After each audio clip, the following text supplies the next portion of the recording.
Friends, welcome to Saranya சமையல். இன்றைக்கி நம்ம சேனக்கிழங்கு வறுவல் எப்படி செய்கிறதுன்னு பார்க்கலாம். இப்போ பாருங்கள், நான் சேனக்கிழங்கு இந்தளவுக்கு எடுத்து வச்சுருக்கேன். இப்போ அதோட நம்ம பார்த்திங்கன்னா இந்த மாதிரி ரெண்டாக கட் பண்ணி எடுத்துகிட்டு, உங்களுக்கு எவ்வளோ பெருசாக இருக்கோ அதுக்கேற்ற மாதிரி கட் பண்ணி எடுத்துக்கோங்க. எடுத்துகிட்டு பாதியாக கட் பண்ணி எடுத்துகிட்டு நாலு சைடும் பார்த்திங்கன்னா அதில் இருக்க தோலெல்லாம் எடுத்துருங்க. தோல் ரொம்ப ஹார்டாக இருக்கும். ஸோ அதெல்லாமே எடுத்து நல்லா கட் பண்ணிவிட்டு இந்த மாதிரி துண்டு துண்டாக நறுக்கி போட்டுக்கணும். நம்ம டைஸிங் பாருங்களேன், நல்லா பெரிய பெரிய இதாக நறுக்கி வச்சுக்கலாம். இப்போது தண்ணியில் போட்டு நம்ம கட் பண்ணி போட்டுட்டோம் அதில் அப்படின்னா அதில் இருக்க மண்ணெலாம் பார்த்திங்கன்னா சீக்கிரமாக நம்ம ஒரு தடவை கழுவணும் அப்படின்னா நல்லா போயிடும். அதனால் கட் பண்ணும்போதே பார்த்திங்கன்னா தண்ணியில் போட்டுடலாம்.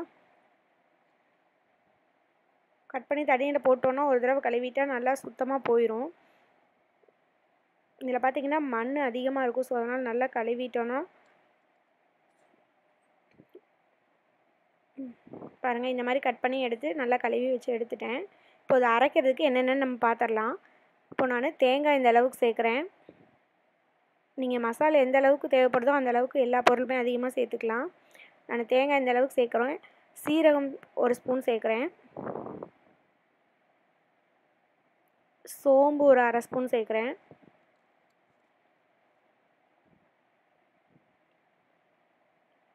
இப்போ பார்த்திங்கன்னா ஒரு பூண்டு ஒரு 4 பல் சேர்க்குறேன். மிளகாத்தூள் நம்ம காரத்துக்கு ஏற்ற மாதிரி சேர்த்துக்கோங்க. நான் ஒரு 1/2 ஸ்பூன் சேர்க்குறேன். நீங்கள் அதிகமாகவும் சேர்த்துக்கலாம், இல்லை இன்னும் கம்மியாக வேணாலும் அதே மாதிரி சேர்த்துக்கலாம்.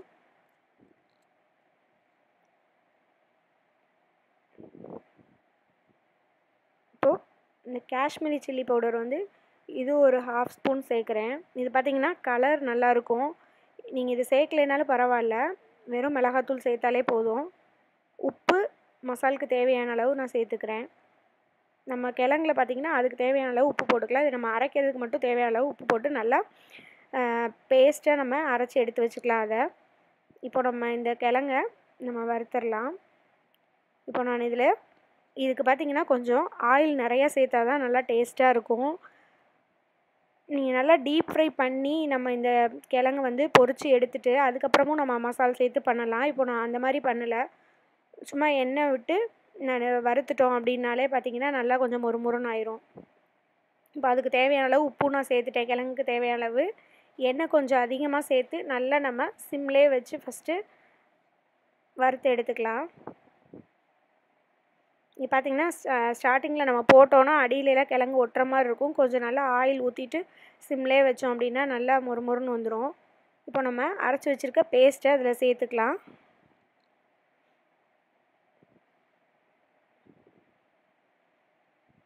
இங்கே பாருங்கள், சேர்த்து நம்ம நல்லா ஒரு தடவை இந்த மாதிரி கிண்டி விட்டுறலாம்.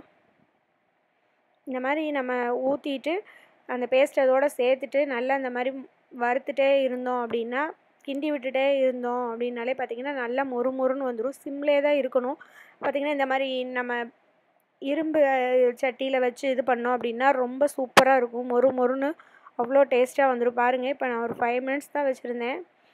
நல்லா சூப்பராக மொறுமொறுன்னு வந்துருச்சு பாருங்கள். கண்டிப்பாக எல்லாருமே இந்த மாதிரி ட்ரை பண்ணி பாருங்கள். இந்த கிழங்கு குழந்தைகளுக்குலாம் ரொம்ப பிடிக்கும். நம்ம உருளைக்கிழங்கு பிடிக்கிற குழந்தைகளுக்கு இது பிடிக்காமல் இருக்காது. ஸோ அதனால் கண்டிப்பாக எல்லாருமே செய்து கொடுங்க. ட்ரை பண்ணி பார்த்துட்டு கமெண்ட் சொல்லுங்கள். இந்த வீடியோ உங்களுக்கு பிடிச்சிருந்தா லைக் பண்ணுங்கள், ஷேர் பண்ணுங்கள், மறக்காமல் சப்ஸ்கிரைப் பண்ணுங்கள். Make it simple, feel that. You can find our Android app in description.